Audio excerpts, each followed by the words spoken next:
If you guys liked the video, don't forget to leave a like, subscribe if you guys are new, and hit that notification bell so you get notified every time I drop a new video. Let's get into it. Yo guys, what's going on? It's GOG here, back with a brand new video. Two things. One, I look like shit and I apologize for it. I literally just woke up. Second thing is, this video was actually suggested to me. I'll put a screenshot of the guy up on screen right now. But shout out to Luke Vids because he wanted to see a video talking about the badges that I think would be necessary to become a knockdown shooter in NBA 2K20. So that's what we're doing. I recently made 2 videos talking about quick first step being the most important badge in the game, which I still stand by, and then a slippery off ball being super important for shooters. But there's a list of other badges that can be useful. I made two point guard shooters, or technically 1 point guard shooter and 1 shooting guard shooter, and then a stretch big during the demo. Just kind of want to mess around with those. Those always seem to be the most popular builds, so I kind of wanted to, because I'm not going to use them, I wanted to figure out a counter to them. But this guy wants to know what I think the best badges are to become a lethal shooter in NBA 2K19 or 2K20. We're going to get into it. So actually, the range of badges, like the bronze, silver, gold, Hall of Fame, I'm not going to tell you. That's going to be determined by like what you want to do for weight, height, you know, certain things you don't need. Like Deadeye, if you're going to make a 6'8 shooting guard, most of the shooting guards you're going to be guarding are 6'4. Yeah, it's still contested, but there's a height mismatch advantage this year. So Deadeye might not be necessary for you. The majority of like the minute part of it is based off your build and your common sense. And then other things, I know you get more than shooting badges, obviously everybody does, but the playmaking badges, it also depends on where you're going to go. This is a primary shooter, you could be secondary defending, secondary finishing, or secondary playmaking. So I picked about 5 other badges, what I'm calling them, whether they're playmaking, finishing, and or defending. But I have a list of shooting badges, so let's get into it. The first one you're going to want to get is catch and shoot. Obviously, it seems pretty self-explanatory. To become a knockdown shooter, you're going to find yourself open in the corner more than once, or open on the wing more than once. At least 1 to 2 shots a game that you're going to make, and catch and shoot is going to help you elevate that, especially if your point guard has dime or whoever's dishing the ball out, whether it's center, power forward, whatever, getting the ball to you while you're on the wing or the corner. That catch and shoot is going to be very, very pertinent. I would minimum silver, but again, depends on your build. If you find yourself running around a lot more, maybe you don't need, well, you're still going to need catch and shoot. Get catch and shoot as best as you can. Corner specialist. Obvious, again, you're going to find yourself open more than once in either the corner or the wing. And if you're in the corner, that's great.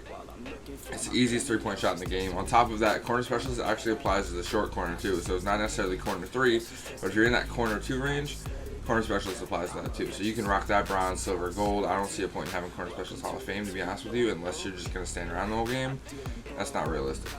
Again, Deadeye, this is really based off your build. If you have a severe height mismatch, if you're going to be one of the guys running around at 6'8" as a shooting guard, then by all means, you don't need Deadeye, because most shooting guards this year are going to be 6'4", 6'5", maybe 6'6". But if you want to run around 6'8", 6'9" shooting guard, I don't even know if you can make a 6'9" shooting guard, go for it. You don't need Deadeye. But if you want it, take it.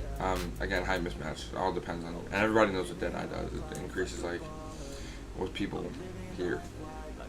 Deep fade is super important because post scoring apparently seems to be everywhere. Post fade is actually a significant part of the shooting bracket in your my player build. So deep fade can't help. Plus, if you're a shot creator shooting guard, or you're fading from that deep 3-point range, is going to help you out with deep fades too. The next 2 badges, these ones are kind of the give and take. So if you tend to hit your shots a lot and you happen to hit a lot of green lights, you're going to go with green machine. It gives you the opportunity to green light multiple times in a row. It has a higher chance of doing that because you can only green light so many times in a row before the game starts to not let you green light anymore. So this gives you more of an opportunity to green light multiple times in a row. The other one, if your release isn't, like, you don't have it spot on, like you're a good shooter, you're a consistent shooter, but you just can't green light every time, flexible release is probably the badge that you want. It gives you a little leeway for those little lates, little earlies, and you know, it gives you leeway to make those shots, which is what you want, especially if you're, like, for me, I'm a center, so popping out on the wing when I happen to play shooting guard, my release isn't perfectly timed because the center is a lot slower. So my release is always based off how my center works. It takes me games to get used to playing a shooter again. So, like, even in 2K19, I was a lethal shooter. But when I was on my center, my release just was wrong. So if flexible release was wrong back then, your boy might be in the league. I'm joking. But flexible release if you guys don't hit your green lights often. Range extender is limitless range. That kind of makes sense. The farther out you are, people are going to guard you more. opens the space a lot quicker, especially if you get quick first step. You blow right by them when they're guarding you 4 feet behind the 3 line, dish off, or you go right to the rack. Slippery off ball, we talked about this one. Steady shooter, this is the other one. So this one has a higher impact on motion shots that are contested. So if you happen to get that down screen at the block and you get open to the 3 and this guy rotates, not only are you going to be able to get that catch and shoot, that corner specialist, that steady shooter is going to be the most important part, because yeah, you got away from him, but now you got someone contesting you, you're in motion, you just hit the corner. There's a lot of things going on. Steady shooter is definitely going to be what you want. Now the 5 other badges. So I talked about using range extender to, you know, throw a pump fake, or maybe you're out there, you got quick first step, you can blow right by. Giant Slayer, if somebody happens to step up and you don't want to pass, Giant Slayer is the ability to finish around taller defenders. So if you are running that 6'6" shooting guard, or that 6'8" small forward that can shoot, and you get to the rim, you know, our centers, like my center in the demo was 7'1". So I doubt he's going to be any shorter than that. That seems to be the perfect height for centers. 7'1" to 6'8", like that's a 5-inch difference. Or if you're the shooting guard, 6'6" to 7'1", that's, you know, a 7-inch difference. So you want to be able to finish around those, and you're not going to finish every time. Chances are you can only get the badge bronze or silver if you're lucky. So you're not going to finish every time, but it's still worthwhile, you know, having the Giant Slayer badge. Next one's quick first step. Talked about this a lot. The other one is Space Creator. Again, if you're that shot creating sharpshooter, that'll give you moves like if you hold right on the right stick while you're holding RT going towards the baseline, it'll make you do like this weird step aside, a step back and a side step.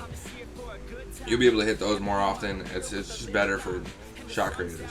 The next one, Unpluckable. So again, when you're at range and you happen to blow by your guy, somebody steps up to guard you, Unpluckable gives you less of a chance of getting the ball stolen.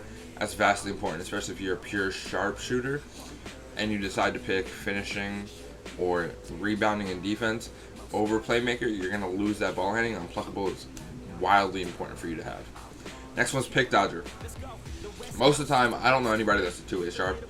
If you are, you're really good at being a sharpshooter because that kills your 3-point. But Pick Dodger is going to be the only way that you can have reliable defense. I know 2K19 defense for sharps is absolutely garbage. So Pick Dodger is going to be the only way you can have reliable defense. You get around the bigs, you stay in front of your man. So that's pretty much it. Those are my badges for Lethal Shooter. I gave you guys a bunch of ones that are going to make you knock those shots down, and then a bunch of ones that I think are wildly important.